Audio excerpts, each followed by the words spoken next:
자, 로마서 오늘 7장 7절부터입니다. 지난 시간에 우리 7장 6절 가지고 방송을 계속했었습니다. 아주 중요하기 때문에 예고편, 8장의 예고편을 7장 6절에서 했지요. 영의 새로운 것으로 섬길 것이요 의문의 묵은 것으로 하고 대조해놨죠. 그걸로 아니할 것이다. 영이냐 의문이냐. 바울은 여러 편지에서 이 두 가지를 대조합니다. 네? 의문은 뭐라고 그랬죠? 기록된 율법을 의문이라고 부릅니다. 계명, 율법, 의문 다 같은 뜻입니다. 그러니까 자, 그것은 묵은 것. 여기 묵었다라는 말이 무슨 뜻이라 했죠? 효력 기간이 만료되었다. 그런 뜻입니다. 지나갔다. 히브리서가 이걸 아주 강조하고 쓰고 있죠. 자, 그래서 지난 시간에 우리가 예레미야서를 통해서도 하나님이 이제 돌판이 아닌 어디에다 기록했다? 마음에다가 다 기록했다. 마음에다. 그래서 우리는 이제 해야 된다. 이거 해야 된다. 율법은 끊임없이 해야 된다. 하지 말라. 하랍니다. 율법은 계명이 10가지가 10계명이 10가지가 있고 나머지 한 600여 가지가 또 있습니다. 율법의 조항들이. 그래서 보통 615개 정도로 봅니다. 자, 그럼 그 율법은 크게 두 가지 스타일로 돼 있어요. 그거 아시죠? 두 가지 스타일. 한쪽은 하라 하지 말라예요. 한쪽은 하라 하지 말라가 있고 그 다음에 또 한쪽은 만약 뭐뭐 하면 뭐뭐 된다. 이렇게 돼 있어요. 너희가 순종하면 어떻게 되고 불순종하면 결과가 어떻게 된다. 그러니까 만약 그 다음에 앞에 건 하라 말라. 딱 두 가지예요. 하라 말라 만약 하면 혹은 하지 아니하면 요 스타일 두 개로 나눠져 있어요. 자, 그런데 복음은 지금 바울이 쭉 설명하고자 하는 복음은 해야 된다, 하라, 하지 말라, 만약 하면 이렇게 된다. 그게 아니고 뭐예요? 하고 쉽게 만들죠. 하고 싶다. 그게 마음판에 기록했다. 육의 신비에 했다. 바울이 고린도후서에서 그렇게 말합니다. 하고 쉽게 만듭니다. 네, 순종하고 쉽게 만듭니다. 네.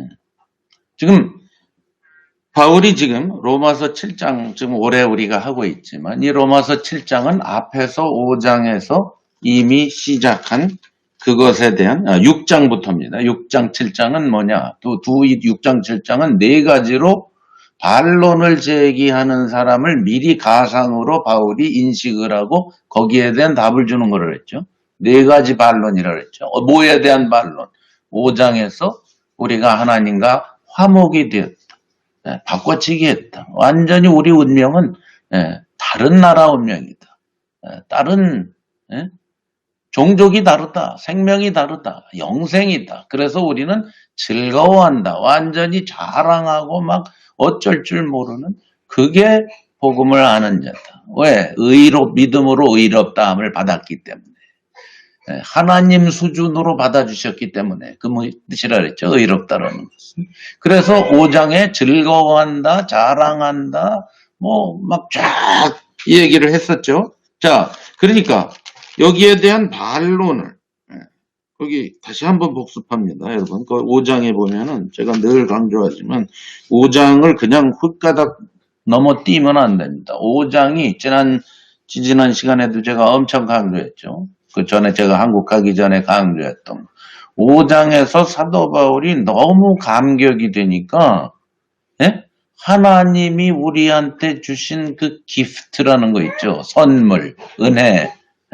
하나님이 자격 없는 우리에게 하나님 수준으로 우리를 받아주신 거 있죠. 그걸 은혜라고 하죠. 그게 얼마나 감격되는지 그걸 몇 가지 다른 단어로 설명했다 그랬어요. 표현했다 그랬어요. 기억하세요? 몇 가지로. 같은 말을 네 가지 다른 단어로 표현을 했어요. 은혜라는 말을, 선물이라는 말을. 그래서 우리 성경은 그거를 번역하다가 그냥 어쩔 수 없으니까 같은 말로도 막 번역하고 다른데 예, 단어가 달라요. 5장에 다시 한번 복습합니다. 5장 5절에 가보세요. 5장 5절. 이 은사라는 말로 예? 얘기했죠? 카리스마라 그랬죠? 카리스마. 프리 기프트 그런 뜻이에요. 공짜라 이 말이에요. 공짜 선물. 예, 은사. 그 다음에 5장 5절의 뒷부분에 더욱 하나님의 은혜와 그랬죠? 은혜는 뭐 우리가 잘 아는 거죠. 은혜가 뭐죠? 카리스입니다. 카리스. 프리 기프트 똑같은 뜻입니다. 그 다음에 16절에 15절 끝부분에 은혜로 말미암은 선물, 이 많은 사람의 선물 그랬죠. 이건 도레아라고 그랬죠. 다른 단어를 또 썼어요. 이것도 프리 기프트입니다. 그 다음에 16절에 또 이 선물은 할 때 선물은 같은 말로 번역했지만 도레마입니다. 이것도 프리 기프트란 뜻이에요. 그러니까 그리스 말에 있는 네 가지 다른 단어지만 같은 뜻을 말하는 프리 기프트라는 말을 요 짧은 여기에다 네 개를 다 갖다 썼어요. 그건 뭘 말합니까? 우리도 흥분하면은 같은 말을 반복을 하든지 아니면 어떻게 그 말을 다른 말로 바꿔서 강조를 하든지 하죠. 그렇죠?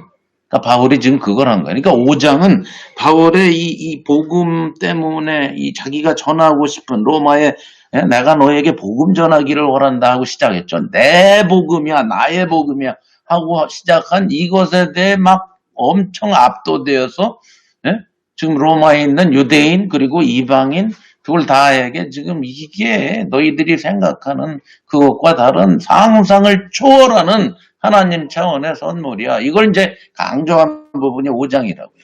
그죠? 자, 그러니까 당연히 그 안에 유대인들도 있고 누구도 있고 반론을 제기하게 됩니다. 그게 6장 1절이라 그랬죠. 예? 그러니까 이게 어마어마한 압도할 수밖에 없는 그 영생, 선물, 막 자랑 막 이러고 있으니까 당연히 그들 중엔 독자들 중엔 이거 하고 뭐예요? 은혜를 더하게 하려고 제거하겠느냐? 그 은혜 뭐 프리 기프트 뭐 공짜 그러니까 어떻게?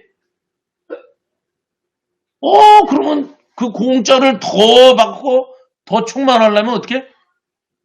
죄를 더 많이 지면 더 많이 오겠네. 이런 궤변이 틀림없이 반론으로 제기될 걸 알고 6장에서 7장에서 지금 이거에 답했다 그랬죠. 그죠? 첫 번째 반론이라 했어요. 두 번째 반론은 어디 나옵니까?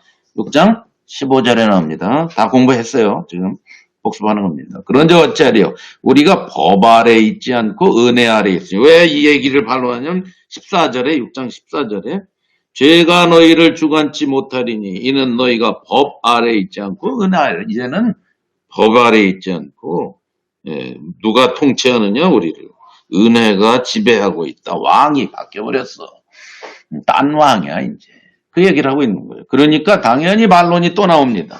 우리가 법 아래 있지 않고 은혜 아래 있으니 죄져도 되겠네. 이게 비슷하게 면허증 받았잖아. 이렇게 된 거라고 그랬죠. 그게 두 번째 반론인데 절대로 그럴 수가 없다. 왜? 우리가 종은 절대 두 주인을 섬길 수 없는데 우리가 죄의 종에서 누구의 종으로? 그리스도의 하나님의 종으로 바뀌었다. 둘을 섬길 수는 절대로 없다.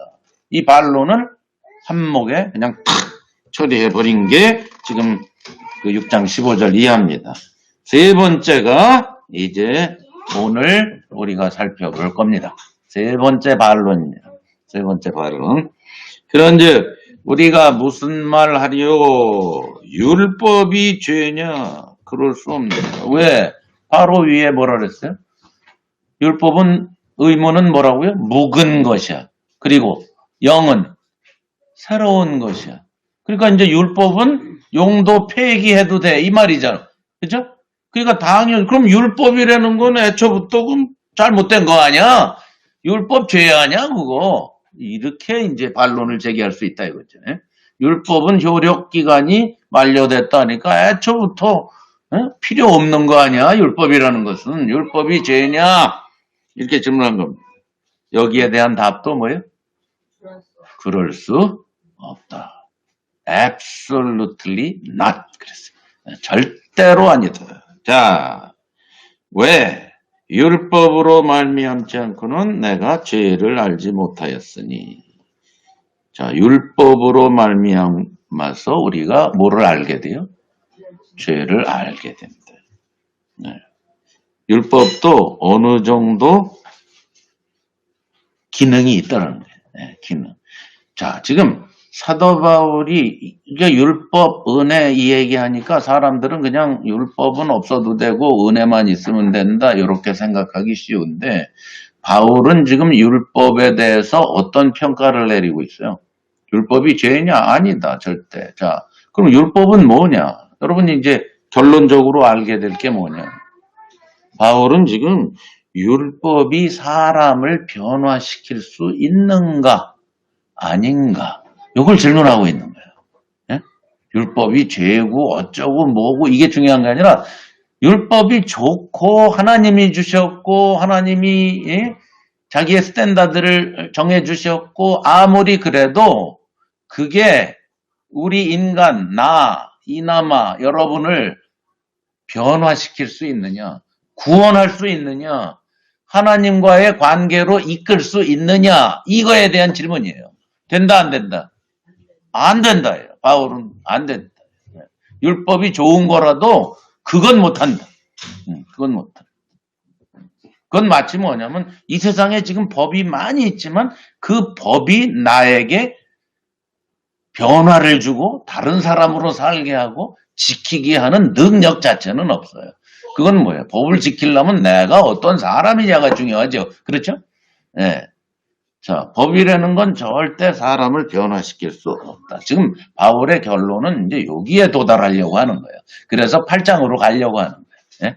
법이 아니라 누구만 가능하다. 그래서 7장 6절에 미리 운을 띈 거예요. 뭘로만 가능하다? 뭘로만 가능하다? 6장, 7장 6절에. 뭐의 새로운 것? 성령만이 가능하다. 성령만. 하나님의 영이 들어와야 가능하지 다른 방법으로는 절대 안 된다. 요걸 결론으로 도출하려고 그러는 거예요. 그리고 나서 8장에 성령으로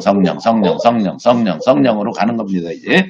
자, 봅시다. 계속 보겠습니다. 그러니까 바울의 이 논리를 잘 따라가야 돼요. 율법으로 말미암지 않고는 내가 죄를 알지 못하였으니 곧 율법이 탐내지 말라 하지 아니하였으면 내가 탐심을 알지 못하였으리라. 그러나 죄가 기회를 타서 계명으로 말미암아 내 속에서 각양 탐심을 이루었다. 자, 율법이 탐내지 말라. 자, 율법 탐내지 말라 어디에 나오죠? 10계명에 몇 계명? 몇 번째 계명?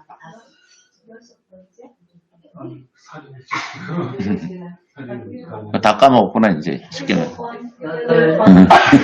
마지막 계명이에요. 마지막 계명.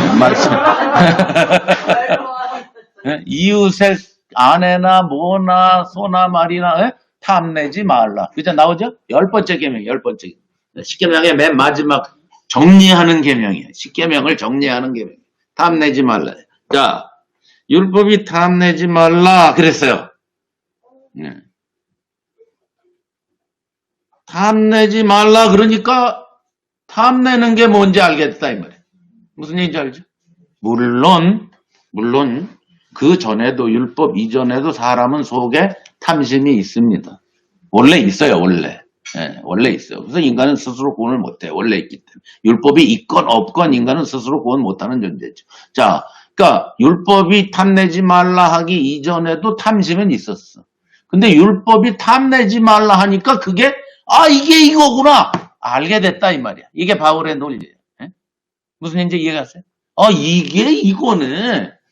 그래가지고 제가 늘 얘기해요. 잔디밭에 들어가지 마시오. 이게 오히려 잔디밭을 들어가게 만드는 역할을 했다 이 말이에요. 그게 바울의 논리예요. 죄가 기회를 타서 이 뭐예요? 죄가 기회를 탔다 이 말이에요. 율법 자체는 나쁘지 않은데 죄가 기회를 타서 계명으로 말미암아 내 속에서 각양 탐심을 이뤘다. 11절에도 죄가 기회를 타서 계명으로 말미암아 나를 속이고 그것으로 나를 죽여버렸어. 요거예요. 그러니까 계명을 역이용한 게 죄다 이 말이에요. 그러니까 계명 때문에 더 죄짓게 됐다 이 말이에요.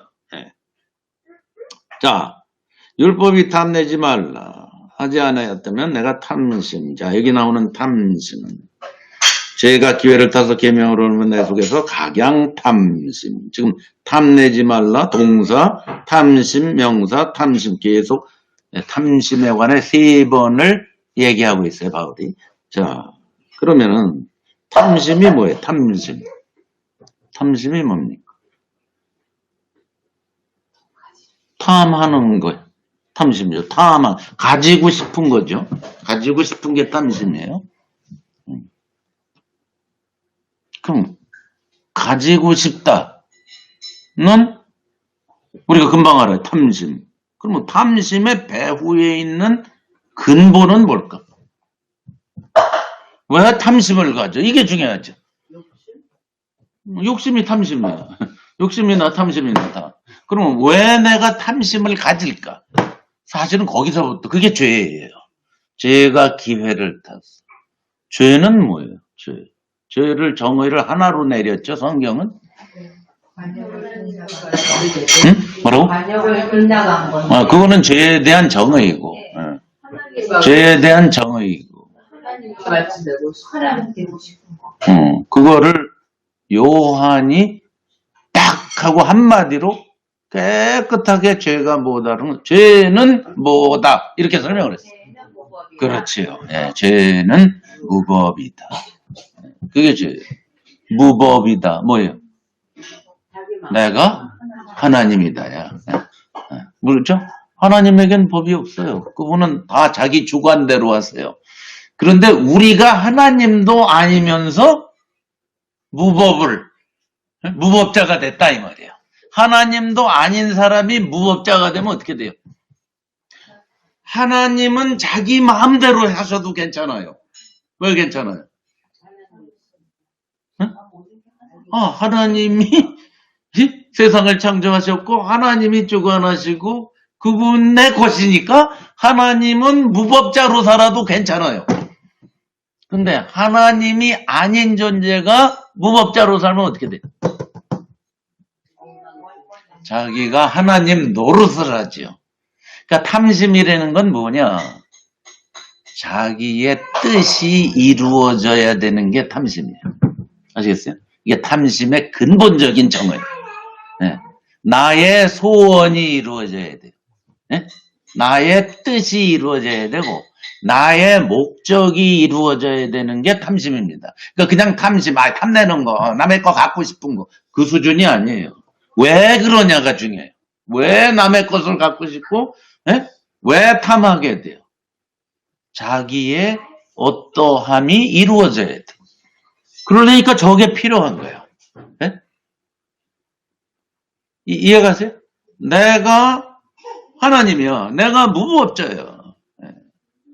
그러니까 내가 돋보여야 되고 내 소원이 이루어져야 되고 내가 하고 싶은 대로 살고 싶은 거야. 그러려니까 저게 필요해. 저게 필요해. 그게 탐심이야. 그 에덴 동산에서 선악과 따먹을 때부터 인간은 탐심이에요. 지가 하나님 노릇하고 싶은 거예요. 하나님과 같이 되고 싶은 거예요. 마귀가 그걸 잘 알고 와서 속삭인 거죠. 자, 그러니까 여기에서 사용한 말이, 여기 탐심이란 말은 예수님이 그 탐심 얘기하셨던 단어 또는 바울이 다른 곳에서 탐심 얘기한 단어랑 다른 단어예요. 이건 에피세미아라는 단어인데 이거는요 다른 말로 열정이라고도 번역이 되는 말이에요. 열정. 열심, 열정이라고도 번역할, 나쁜 뜻으로도 되고 좋은 뜻도 돼요. 에피데미아가. 네. 이게 주님을 위해서 열정을 품는다 할 때는 좋은 뜻으로 사용되는 단어예요. 근데 여기서 탐심으로 사용될 때는 자기의 뜻과 자기의 소원을 이루려고 할 때 이 단어가 탐심이 돼버리는 거예요. 그러니까 영어로 말하면 longing for something 이런 뜻이에요. 이게 원어를 그대로 직역하면 뭔가를 longing 바란다, desire를 갖는다, 소원을 갖는다 그런 뜻이에요. 근데 이게 대상이 하나님이고 그리스도고 그러면은 좋은 거죠. 근데 이게 탐심으로 될 때는 나의 어떠함에 드러내고 소원을 나의 소원을 이루고 이런 데 사용될 때 탐심이라는 단어로 둔갑을 하는 거예요. 이 단어가. 자, 그래서 여기서 사도 바울이 그 얘기를 하는 겁니다. 자, 그러니까 제일 중요한 건 뭐예요? 성경은 처음부터 끝까지 죄 그러면 뭐냐? 내가 하나님 되는 거. 그게 죄예요. 자, 여기서 다 나와요. 오늘날 모든 문제는. 가정부라도 여기에서 나오고 교회 안의 문제도 여기에서 나오고 그렇죠? 맞죠? 아니 교회 지체들 간에 문제가 생겼는데 내가 거기서 빠져버리면 어떻게 될까? 더 이상 문제가 될까 안 될까? 될까 안 될까? 안 되지. 거기 내 소원이 빠지고 내 주장이 빠지고 나의 목적이 빠져버려. 그럼 어떻게 될까? 다툼이 될까 안 될까? 아, 될까 안 될까? 안 되지. 내가 없는데 그게 탐심이에요. 내가 나오는 거. 그게 탐심이에요. 내가 사라지면 탐심도 없는 거예요. 그래서 그 나를 이미 로마서 6장 앞에서 바울이 이 논리를 전개할 때 나는 어떻게 했다? 예수님과 함께 죽었고 장사되었고 다시 부활해서 새 생명 가운데 살아가는 존재로 만드셨다라는 거예요. 그러니까 그것만이 우리가 살아가는 하고 싶다, 순종하고 싶다 이것의 원동력이 됩니다. 다른 거 갖고는 안 된다. 그래서 계명, 율법 모두 절대 안 된다. 바울이 이 이론을 전개하고 있는 거예요. 자, 이는 법이 없으면 죄가 죽은 것이니라. 무슨 뜻이에요? 법이 없으면 죄가 전혀 효력을 발휘하지 못한다. 법이 없으면 죄가 능력이 없다는 거예요. 법이 있기 때문에 죄가 살아나갖고 자꾸 더 법을 어기게 된다는 거예요. 이 논리예요. 자, 그러면 여기서 문제가 있어요. 여기 반론이 뭐였죠? 아까? 율법이 죄냐? 이렇게 반론을 제기합니다. 바울의 대답은 뭐예요? 문제는 율법이 아니라 뭐다? 죄다잖아. 그죠? 그렇죠? 문제는 죄예요. 탐심이에요. 죄가 기회를 타는 거예요. 그러니까 계명이 문제가 아니에요. 계명은 문제가 되지 않아요. 뭐가 문제예요? 계명을 이용해서 죄를 더 죄되게 하는 죄가 문제예요. 그죠? 자, 그 얘기하고 있는 거예요. 그런데 여기에서 이제 그러면 유대인들, 특히 유대인들은 그러면 그러면 그렇지. 율법은 죄가 아니지. 그럼 됐어. 답이 됐어. 이러고 마느냐? 아닙니다. 왜냐? 유대인들은 절대 그렇게 호락호락한 사람들이 아닙니다. 그렇죠? 예. 유대인들은 어떤 반론을 계속 제기하고 불쾌할 수 있어요. 유대인은 율법이 죄냐의 답이 어떻게 나와야 돼? 이 질문에 대한 답이 바울이 어떻게 해줘야만 만족하는 사람들이에요. 그 정도에서 만족하지 않지. 율법은 죄가 아니다 정도의 수동적인 말을 하면 안 되고 율법은 어때야 돼요? 구원을 시켜주고 천국을 보내주고 하나님 백성답게 살게 하는 원동력이 율법이다. 이래야 그들은 만족을 해. 그렇죠? 죄가 아닌 정도로 말해줘서는 안 돼. 그렇죠? 근데 바울은 지금 계속 뭐예요? 죄는 아니지만 율법은 뭐가 없다? 능력은 없다. 이러고 있는 거야 지금. 지금 우리가 독자들 중엔 바울의 편지를 들으면서 완전히 뚜껑이 열린 독자들이 많이 있었을 거예요. 특히 유대인들. 무슨 여기에는 바울이 일방적으로 얘기하니까 우리가 그걸 모르겠지만 분명히 독자들은 이 편지 받고 베베가 갖고 가서 읽었을 때 이 대목에서 아니 율법이 능력이 없다라고 말하잖아. 저놈이 이렇게 받아들였을 거예요. 왜냐? 계속 보세요. 바로 그 얘기하고 있는 거예요. 생명의, 9절에 전에 법을 깨닫지 못할 때에는 내가 살았더니 계명이 이름에 죄는 살아나고 남. 이건 율법이 뭐예요? 아무 능력이 없고 오히려 더 계명 때문에 더 죄죠. 이렇게 말하는 거예요. 그러니까 이건 말이 안 되는 거예요. 말이 안 돼. 여러분 스테반이 왜 죽었는지 아시죠? 돌 맞아 죽었는지. 여러 이유가 있지만 그 중에 하나 제목이 뭐예요? 율법이에요. 천사가 전해준 율법을 듣고도 너희가 지키지 않았다. 뭘 얘기하고 있는 거예요? 스테반이. 율법의 능력 없음을 말하고. 인간이 지은 저 집을 갖다 자꾸 하나님 계시다고 우기는 그거 잘못됐다. 시온 땅에 하나님이 여기만 산다. 그거 잘못됐다. 마지막으로 이들을 뚜껑 열리게 한 게 뭐예요? 천사가 전해줬다고 자랑질하지 너희들. 에? 율법을 천사한테 받았다고 자랑질하지. 근데 그거 듣고도 너희 하나도 안 지켰잖아. 딱 그런 겁니다. 율법의 능력 없음을 딱 얘기할 때 앞에서부터 뚜껑 열리고 있다가 확 열린 거예요. 그 말 끝에 돌 때려 죽은 거예요. 그러니까 바울도 지금 스데반과 비슷한 논리를 전개하고 있는 거예요. 율법 있어봐야 뭐다? 지키게 하는 능력은 없다. 오히려 더 나가서 율법 때문에 더 죄 짓는다. 괜히 죄인지 알지도 못했었는데 율법이 죄라고 자꾸 얘기해서 그게 죄인 줄 알았다. 이러는 거예요. 마치 TV 보고 모방범죄 하듯이. 몰랐으면은 안 할 텐데 아니까 자꾸 한다 이 말이에요. 자, 유대인들은 아마 굉장히 불쾌하고 충격을 받았을 거예요. 그러나 바울의 지금 이 논리를 보세요. 인간의 문제가 뭘 잘 지키고 안 지키고 지킬 수 있고 없고의 문제가 아니고 근본이 아예 탐심, 각양, 그것도 그냥 탐심이 아니에요. 어떤 탐심? 아주 컬러풀해. 각양이야, 각양. 어떤 탐심? 총망라해. 모든 탐심이. 왜? 왜 그런 줄 아세요? 왜 각양 탐심을 이루는 줄 아세요?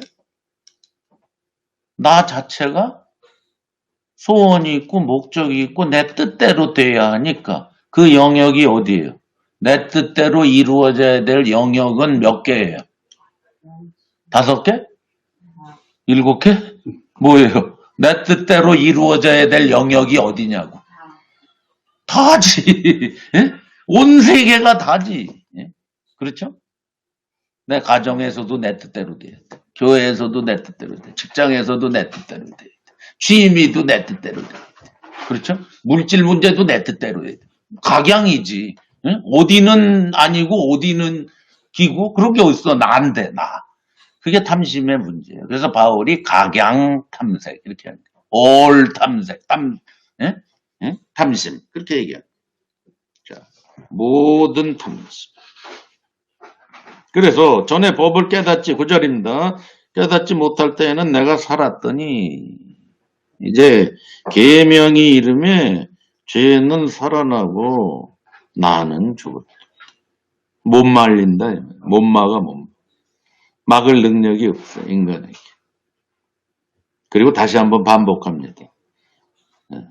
11절에 죄가 기회를 타서 계명으로 말미암아 나를 속이고 그것으로 나를 죽였는. 10절에는 생명에 이르게 해야 할 계명이 내게 대하여 도리어 사망. 능력이 없다. 율법은 능력이 없다. 지금 바울이 계속 얘기하려는 게 이겁니다. 율법은 절대 구원할 수도 없고 변화시킬 수도 없고 사람을 근본적으로 마음에서부터 변화를 일으켜낼 효력은 능력은 율법에는 없다. 그걸 얘기합니다. 제가 늘 예를 들지만 우리 어머니가 10남매를 키우면서 하도 시끄러우니까 하루 종일 시끄러우니까 밥 먹을 때만큼은 조용해라. 그래가지고 식불언이라는 걸 만들어냈다고 했죠. 제가 여러 번 말씀드렸어요. 그걸 써놨어요. 항상 식불언. 우리 집에 이렇게 써있어요. 식불언. 밥 먹을 때는 음식 먹을 때는 불언. 말하지 말라요. 식불언. 그러면 우리가 이제 밥을 같이 먹죠. 그 식불은 써 있어도 먹으면서 계속 어떻게 얘기를 안 합니까? 10남매인데. 얘기를 하죠. 그러면 식불은! 그래요, 우리 어머니가. 식불은!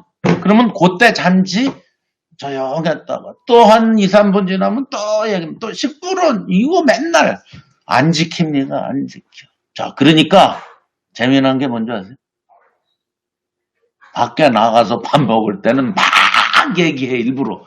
왜? 집에서 받은 스트레스를 풀려고 밥 먹을 때 더 떠들어. 그 싱가포르 사람들이 그런다며.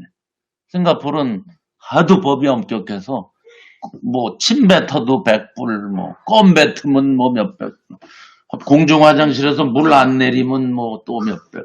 이게 법이 다 그런 거라 아주 싱가포르 사람들은 늘 저 벌금 안 내려고 여리저리 피해야 되니까 깨끗하잖아. 싱가포르 거리 가본 사람 여기 깨끗하다며. 안 깨끗해? 깨끗해? 깨끗하다며. 근데 재미난 게 싱가포르 사람은 외국에만 나가면 막 침 뱉는데 스트레스 받아가지고 아무데나 막 침 뱉고 조국에서 못하던 거 외국 가서 막 뱉어버려. 그러니까 율법이라는 게 별로 사람을 변화시킬 능력은 없다라는 거예요. 그걸 대변해 주는 게 그런 것들이에요. 자, 바울이 지금 그런 논리를 여기서 피고 있는 거예요. 생명에 이르게 할 계명이 내게 도리어 사망에 이르. 이런 모순이 어디 있냐. 모순이. 자, 12절입니다. 이로보건대 율법도 거룩하며 계명도 거룩하며 의로우며 선하다. 그건 사실이다. 그러나 왜 스탠다드는 제공해 주니까. 그런데 그 스탠다드를 제공해 줬다고 해서 사람들이 스탠다드대로 살지는 못한다. 그게 바울이 지금 얘기하는. 그러니까 율법은 능력이 없다. 그게 세 번째 반론에 대한 대답이에요. 죄는 아니지만 능력은 없다. 자, 네 번째 반론입니다. 자, 7장 13절입니다. 그런즉 선한 것이 율법 선하다며 선한 것이 내게 사망이 되었느뇨. 그럼 선한 율법이 나를 죽여버리느냐? 율법 자체가 나를 죽인 거냐? 아니라는 거예요. 그럴 수 없는 일은.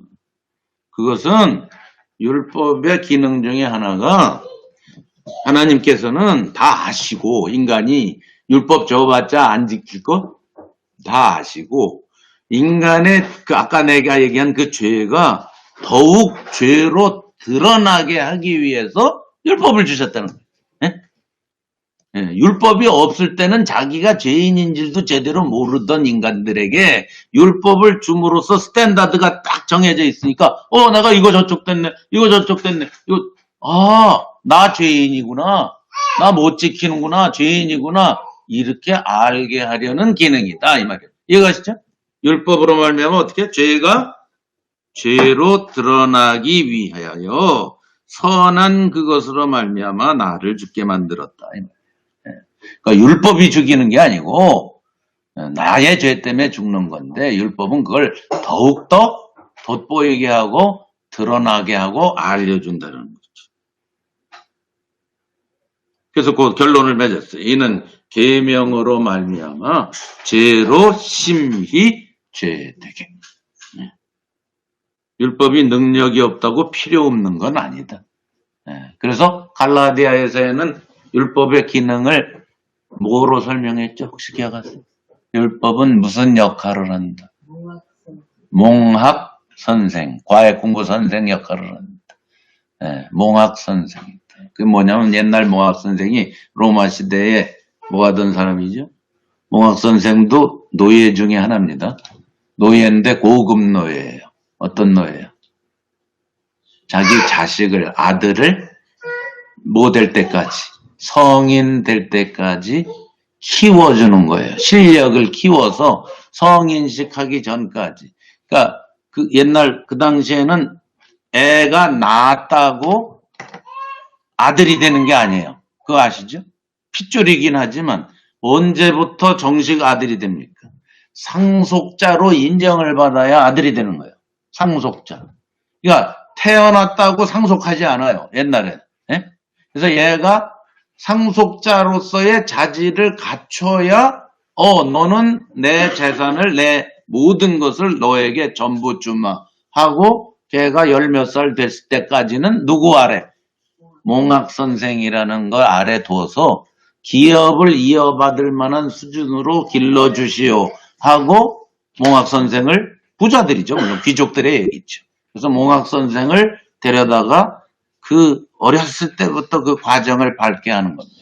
자, 그게 몽학 선생이에요. 바울이 율법이 그 역할을 한다. 이렇게 설명한 거예요. 뭐 한다? 뭐 될 때까지? 그리스도에게까지 오기 전까지 몽학 선생의 역할이 필요했다. 그 말이야. 예수 그리스도가 오실 때까지 필요했다. 율법은. 갈라디아에서는 그렇게 얘기를 했습니다. 그러니까 예수님이 온 이후로는 필요 없다. 기업을 다 이어받은 가장이 된 이후로 몽학 선생은 불필요한 거죠. 그죠? 상속을 받았으니까. 자, 그게 예수 그리스도 안에 있는 우리다. 그게 복음이다. 갈라디아서에서는 그렇게 얘기하는 겁니다. 그 비슷한 뜻입니다. 자, 그래서 14절에 율법이 능력 없다고 필요 없는 게 아니라 율법 때문에 죄가 심히 죄되게 깨닫고 깨우친다. 우리가 율법은 신령한 줄 알거니와 나는, 율법 자체는 나쁜 게 아니다. 그거는 좋은 거다. 스탠다드니까, 표준이니까. 우리가 율법은 신령한 줄 알거니와 나는 육신에 속하여 죄야. 계속 바울이 나는 내가 1인칭 단수로 사용하죠. 그죠? 7절 마지막까지, 7장 마지막까지 나는 이걸 사도 바울 개인을 꼭 지칭하는 게 아닙니다. 인간이라면 누구나 다 인간 모두를 대표해서 1인칭 단수를 쓰는 거지 사도 바울 개인에 국한된 얘기가 아닙니다. 그렇게 잘못 푸는 사람들이 있어요. 그래서 결국 오라 나는 공고한 사람이로다. 이 사망의 몸에서 누가 나를 건져내랴 하고 앞에서부터 나 하다가 24절에 나는, 그러니까 이게 사도 바울의 고백이고 사도 바울이 지금 로마서를 쓰고 있는 시점이 예수님 만난 지 적어도 20년 이상 지난 후에도 이 고백하고 앉아있다. 이런 사람들이 있어요. 그런 식으로 봐. 그러니까 사도 바울이 예수님을 20년 동안 미국 보고 이때 3차 여행하고 있던, 다 3차 여행까지 끝난 시점에서 쓰고 있는 게 고린도에서 썼다 그랬죠. 로마서인데 그때도 스틸 바울은 오호라 나는 공고한 사람이로다. 이 사망 이랬다라는 거예요. 맞아요? 아니에요. 이거는 바울이 개인 자기를 지칭한 게 아니라 인간의 기본을 얘기하는 거예요. 인간은 근본적으로 하나님 앞에서 어떤 존재다? 어쩔 수 없는 존재다. 그걸 설명하고 있는 바울 개인을 얘기하는 게 아니에요. 인간, 우리 다, 여기 있는 우리 다, 이 세상 사람 모두 다 인간이라면 어째요? 오호라 공고한 비참한 사람, 불쌍한 사람이로다. 이 사망의 몸에서 누가 나를, 이거는 인간의 제대로 영적으로 조금만 민감한 사람이라면 다 고백해야 되는 거예요. 그렇죠? 무딘 사람들이 고백을 못합니다. 대부분 이 영적 신경이 무딘 사람은 이 고백을 못해요. 그게 누구였죠? 그게 누구였죠? 혹시 아세요? 이 고백을 못하는 사람 누구였죠? 혹시 성경에 그런 사람 아닙니까? 오라 나는 공고한 사람이 비참하구나. 이 사망의 몸에서 누가 나를 건져내리. 이 고백을 못하는 사람들이 있어요. 성경에. 바리새인들이에요. 바리새인들은 뭐라고 고백해? 나는 일주일에 이틀씩 금식을 합니다. 나는 11조를 합니다. 나는 하나님을 순종했습니다. 나는 율법을 다 지켰습니다. 이게 바리새인들이죠. 그 영적으로 무딘 사람은 그쪽으로 갑니다. 나는 뭐 괜찮다. 이쪽으로 갑니다. 영적으로 예민한 사람은 주제 파악을 하게 됩니다. 자, 바울의 개인 고백이라기보다 이 세상의 모든 영적으로 민감한 사람은 이 고백을 할 수밖에 없다. 나는 아니올시다. 나는 아니구나. 나는 틀렸구나. 나는 망했구나. 이사야처럼. 나여 망하게 되었다. I'm ruined. 우리 인서전스 책에 그 프랭크 바이올라가 아주 자세히 다뤘죠. 나는 망하게 되었다. 자, 이 고백과 똑같은 거죠. 자, 우리가 율법은 신령한 줄 알지만 나는 육신에 속하여 죄 아래. 왜? 앞에서 이미 얘기했어요. 6장에서 죄의 노예라고요.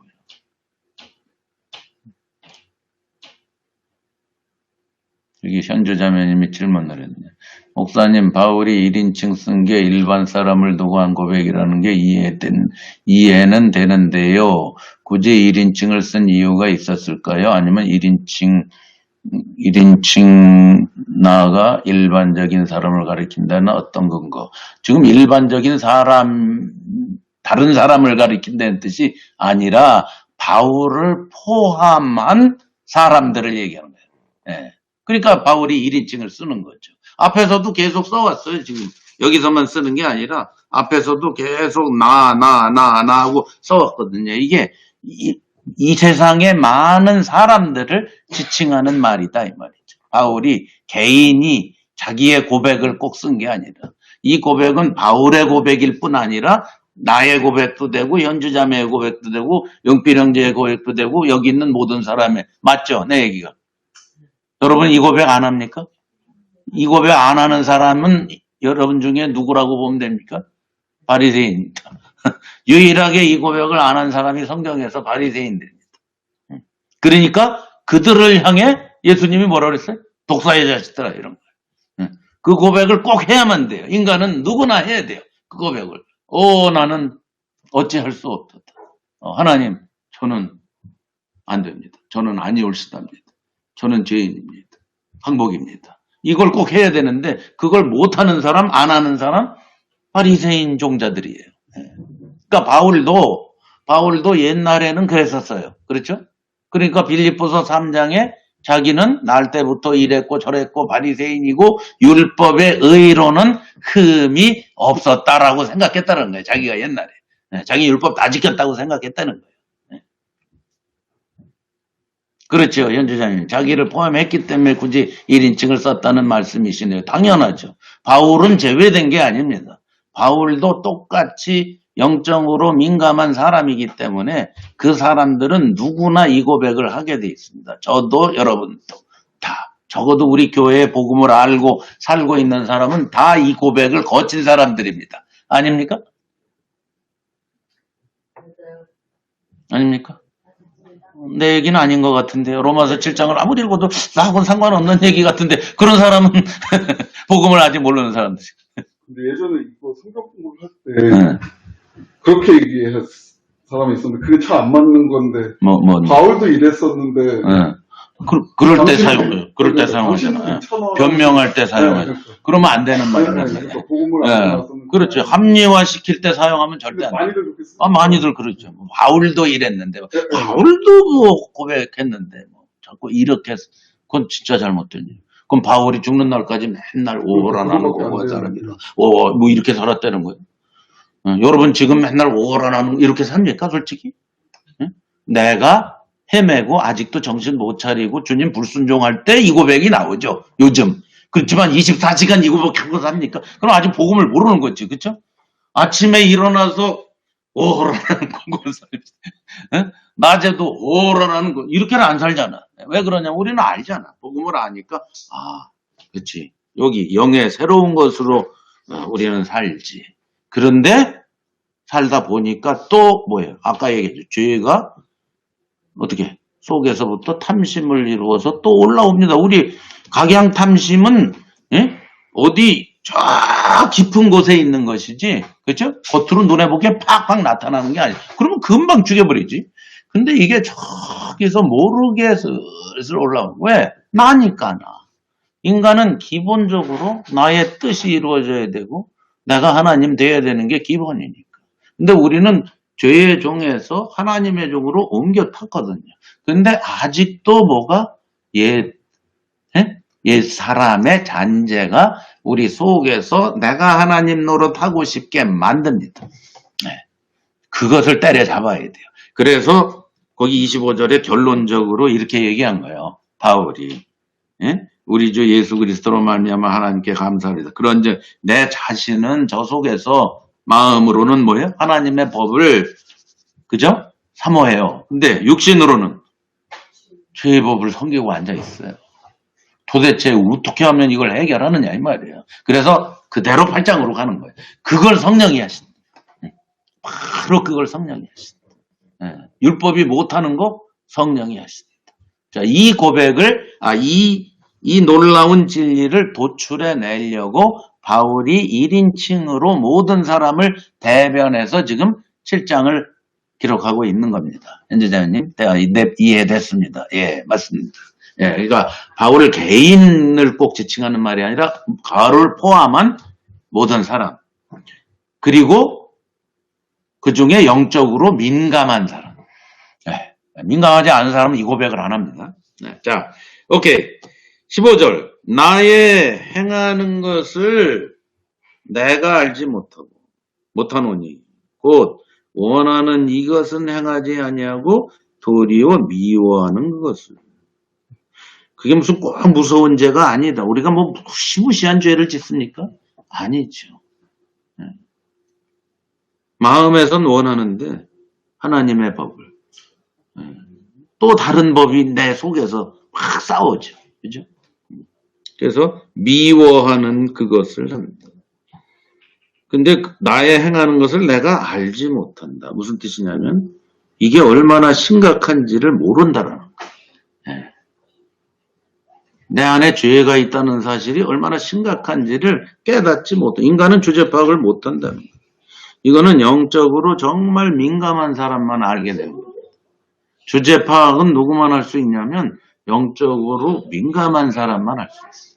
아무나 하는 거 아닙니다. 자, 16절. 만일 내가 원치 아니하는 그것을 하면 내가 이로 율법에 선한 것을 시인하. 결과적으로 이렇게 된다. 율법은 선한데 나는 율법대로 살지 않으니까 결국 원치 않은 그것을 하게 되는 거죠. 이것을 행하는 자가 내가 아니요 누구다.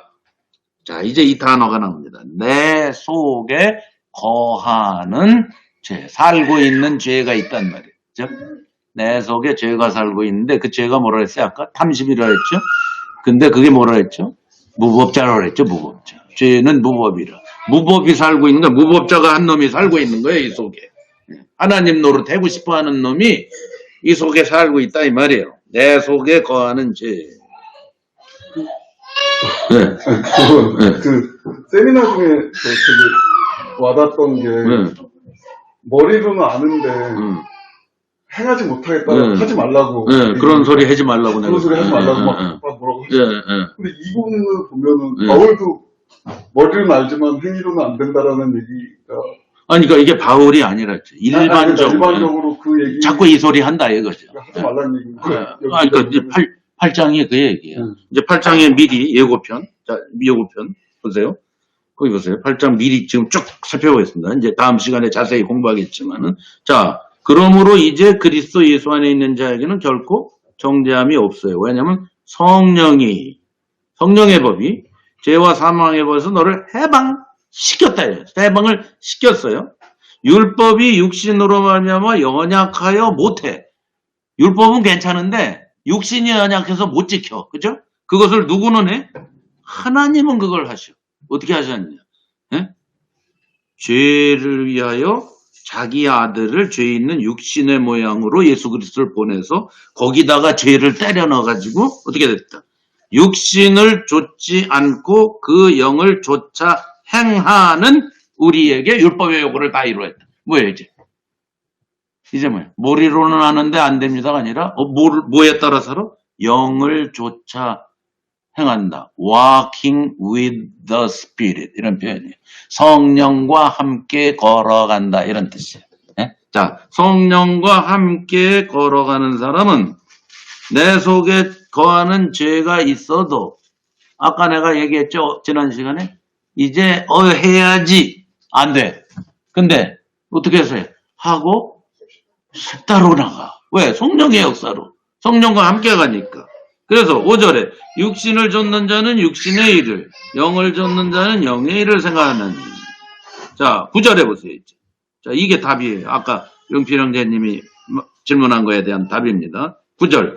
만일 너희 속에 하나님의 영이 거하시면, 성령이 거하시면 너희가 육신에 있지 않고 영에 있나니 누구든지 그리스도의 영이 없으면 그리스도의 사람이 아니라. 됐죠? 우리가 그리스도의 영이 있으면 그런 식으로 변명하고 핑계대고 그러지 못해요. 머리로는 아는데 아유 안 나가면 이런 핑계를 못 댄다면 왜? 그리스도의 영이 있기 때문에. 내가 그걸 아주 쉬운 예로 표현을 했죠. 네? 그 밖에 갔다 왔는데 여기 불이 활활 타고 있다. 내가 그 비유를 들었죠. 불이 타고 있어. 근데 밖에 갔다 왔는데 불이 탄 거하고 지금 이 물이 밖에 갔다 왔더니 엎질러져서 카펫을 이만큼 적셨어. 밖에 갔다 왔는데.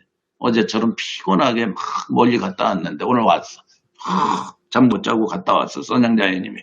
갔다 와서 보니까 이게 그냥 여기에 카펫에 지름 한 1m쯤 물이 이렇게 해서 딱 보고 내일 닦자.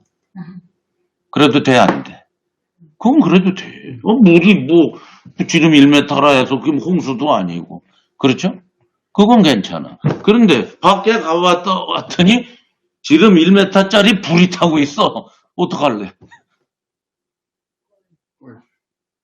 자, 요거의 차이예요. 자, 무슨 얘기하고 있어요, 지금? 불을 봤어. 머리로는 동의되는데, 저 불이 난 게 머리로는 동의되는데, 마음으로는 안 와닿네. 그리고 올라가? 가능해요, 여러분? 가능한 사람 있어요?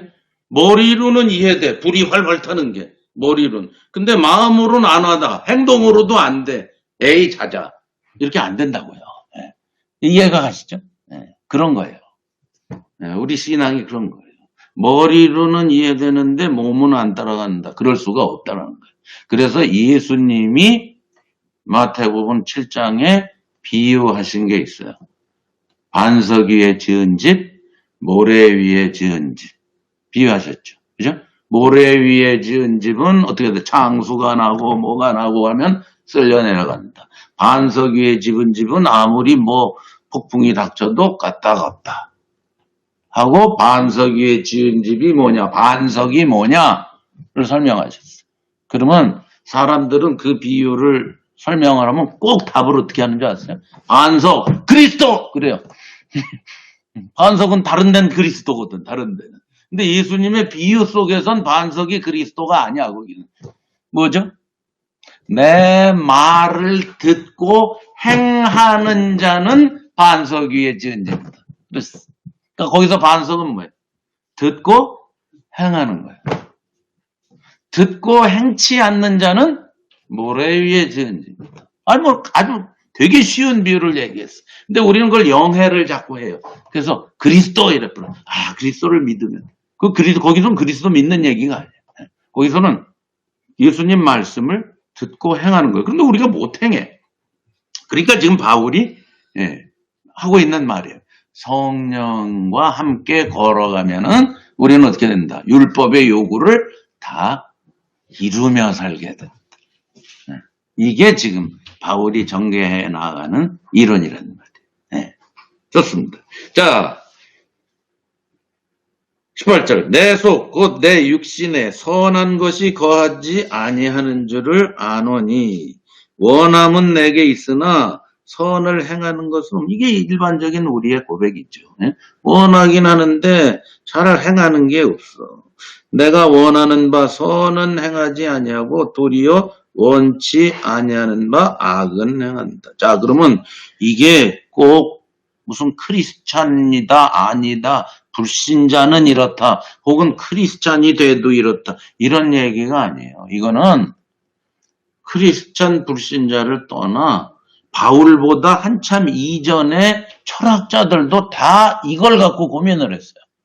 이 세상의 모든 동양의 철학자는 고민 안 했습니까? 공자고 맹자고 누구도 다 이건 인간의 기본적인 고민입니다. 뭡니까? 내 속에 원하는 게 있는데 선은 알아. 자기 나름대로 선이 있어. 근데 그걸 안 해.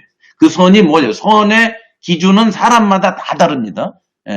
괜찮아. 상관없어. 선의 기준이 달라도 자기가 선이라고 셋업해 놓은 거를 안 한단 말이에요.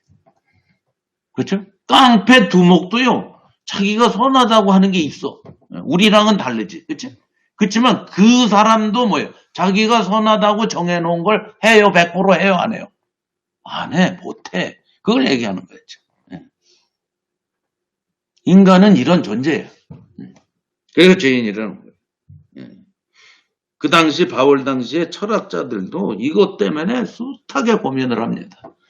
왜 인간은 우리 속에 선함이 있는데 원하긴 하는데 그걸 왜 안 하나?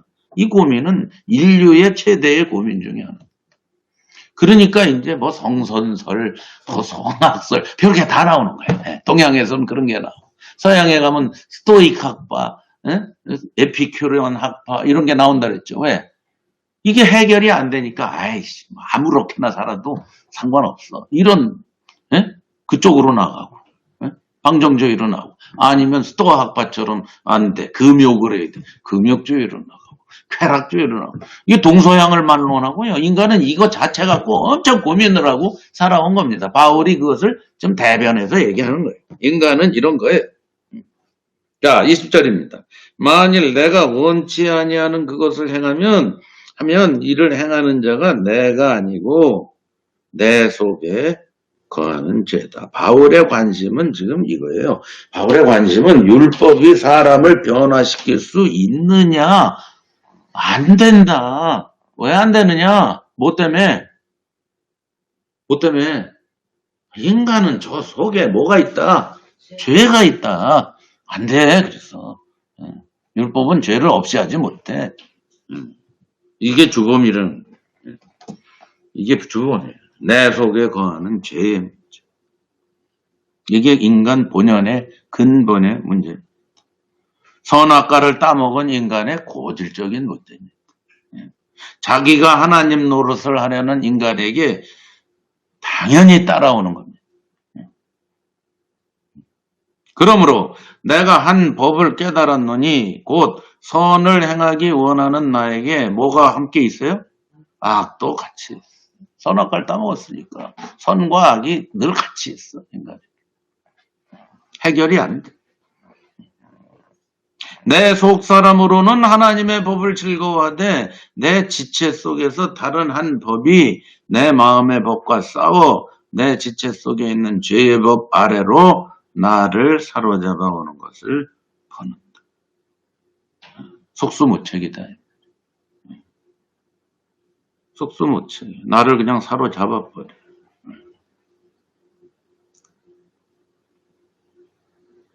이거에 대한 결론입니다. 24절에. 자, 인간은 영적으로 민감한 사람. 물론 모든 인간이 이 고백 안 합니다.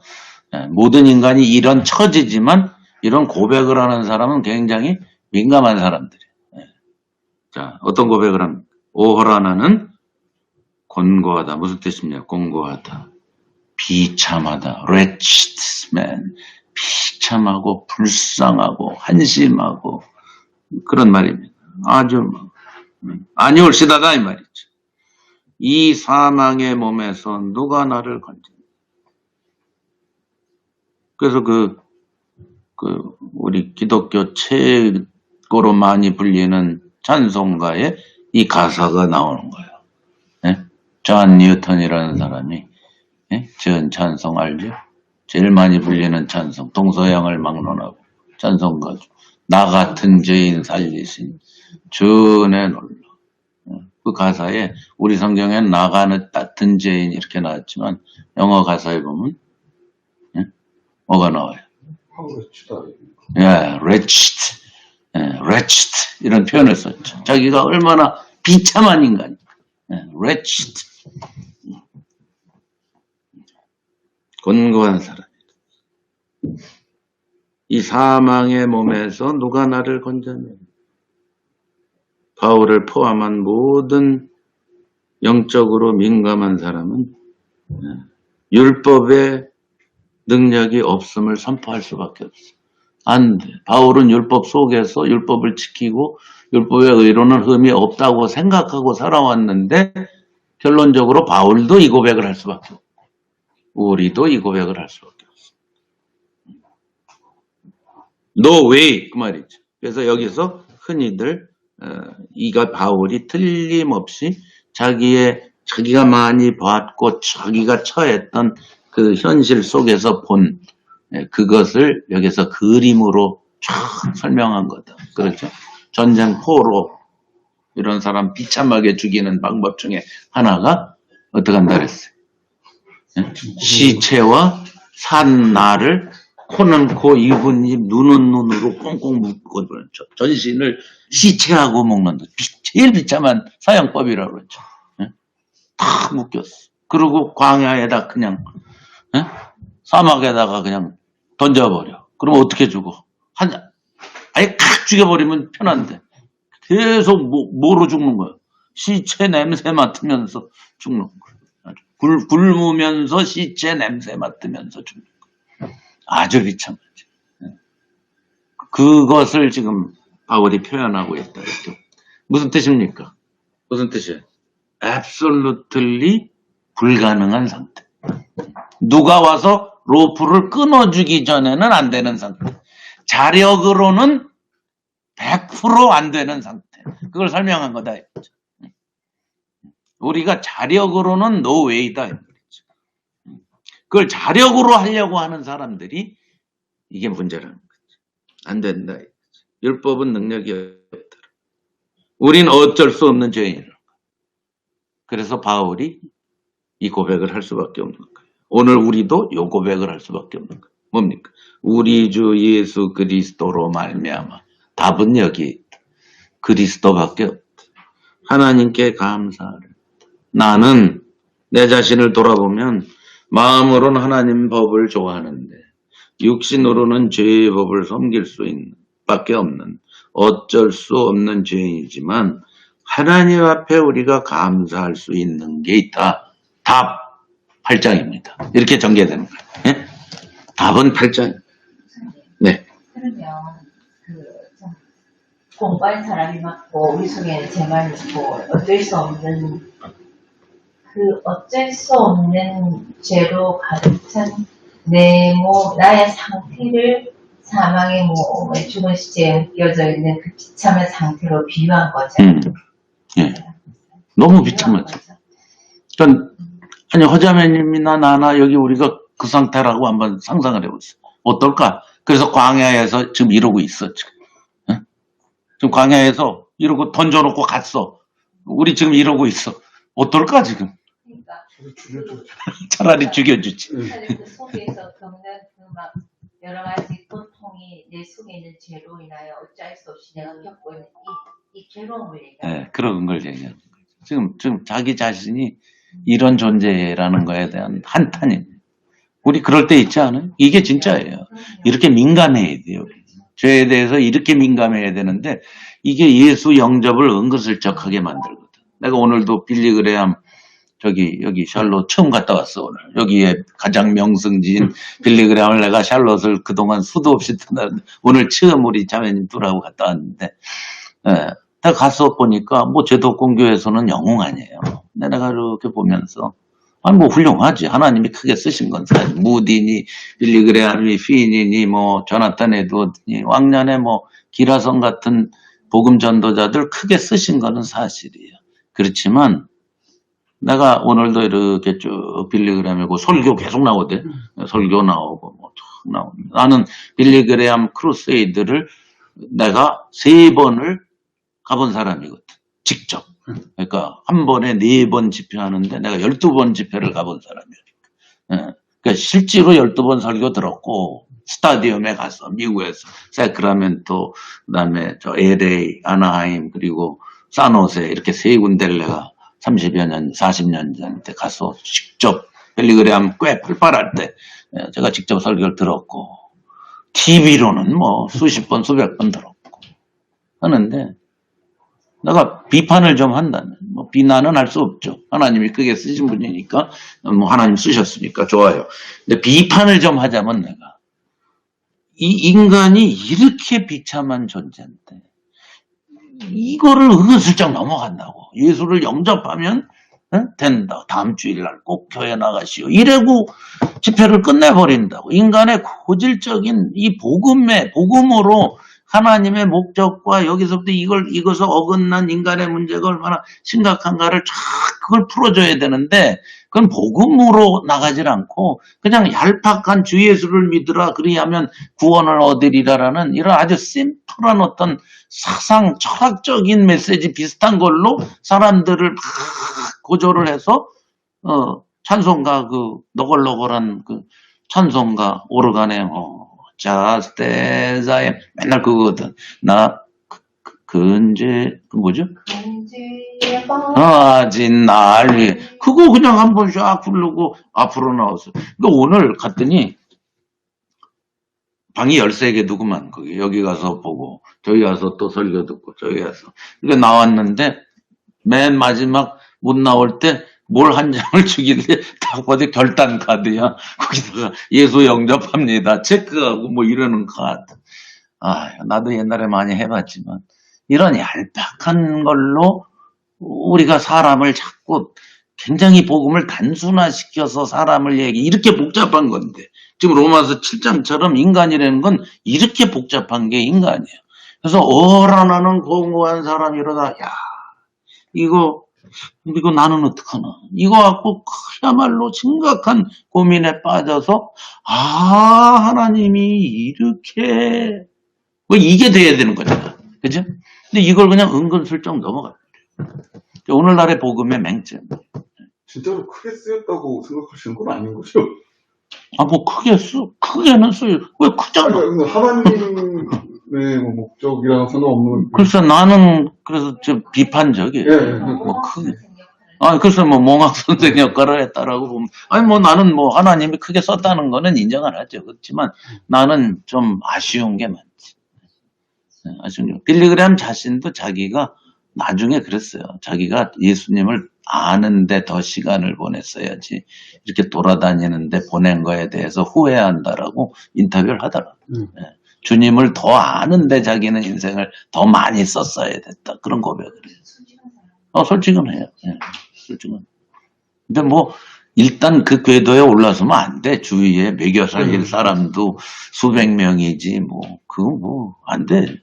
그러니까 제도권은 힘든 거예요. 그래서 왜 자기는 안 그래도 벌써 옆에 지금 딸린 식구들이 빌리그레함이 몇백 명이었는데 그 당시. 이 율법을 이스라엘에 처음 줬을 때 목적도 그러면 여기에 나와 있는 목적과 같으신 거였을까요? 그러니까 바울은 그거라는 거지. 복음 안에서 그걸 뒤로 조명해 보면 그렇게 봐야 된다는 거지. 그 당시에는 그거를 사람들이 물론 잘 몰랐겠지. 그거죠. 그러니까 다윗 같은 사람은 그걸 안 사람이라고 보는 거야. 비록 복음은 몰랐지만 이게 그걸 해갖고 되는 게 아니라는 걸 바울의 고백을 보면 나는 이거 아니올시다라는 거지. 그렇지. 그러니까 안 된다는 거야. 그러니까 난 사람들은 그걸 다 깨달았다고. 구약 성경에서도 보면. 난 사람들은 죄다 깨달았어. 자. 마음을 솔직히 들여다보면 사실 그거 알게 되죠. 내가 그래서 아까 민감한 사람은 안다고. 꼭 신앙을 떠나서라도. 그러니까 동양에서도 이거 갖고 고민한 사람들이 없는 답이 없어서 그렇지. 그렇죠?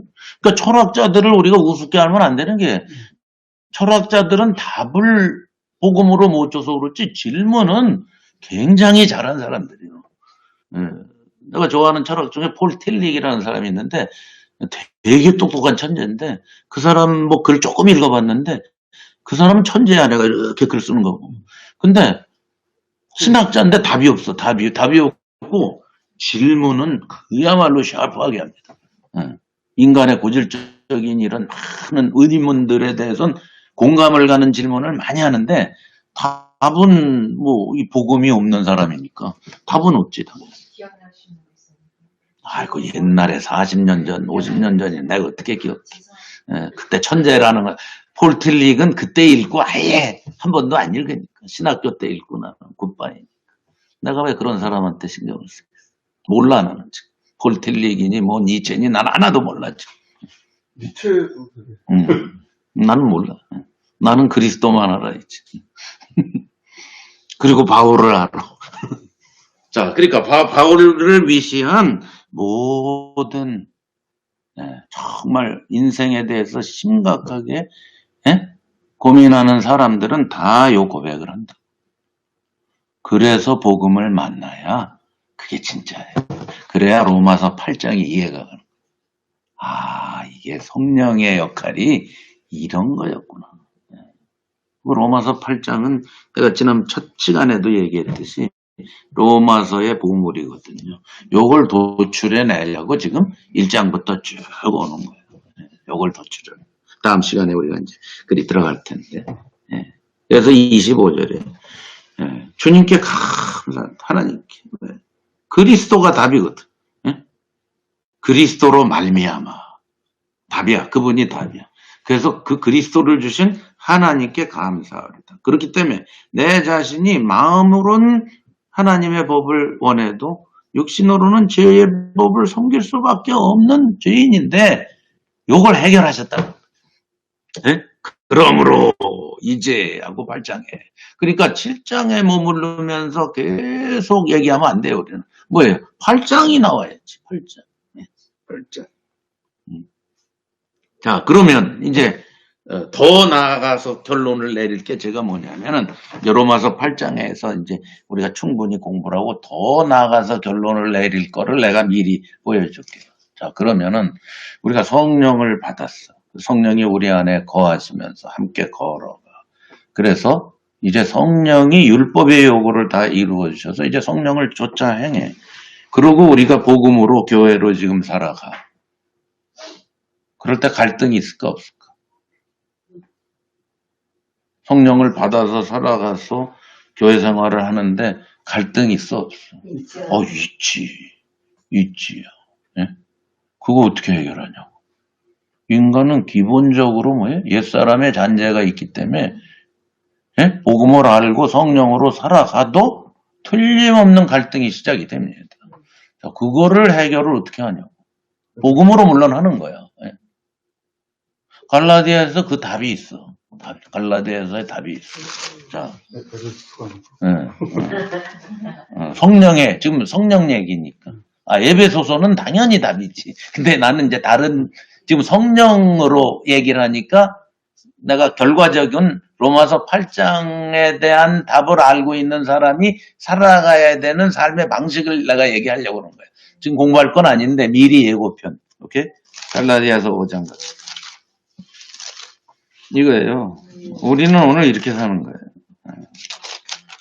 갈라디아서 5장 16절. 아까 로마서에서 성령을 쫓아 행한다라는 표현 나왔죠? 지금 또 나옵니다. 같은 대목입니다. 갈라디아서 5장 16절.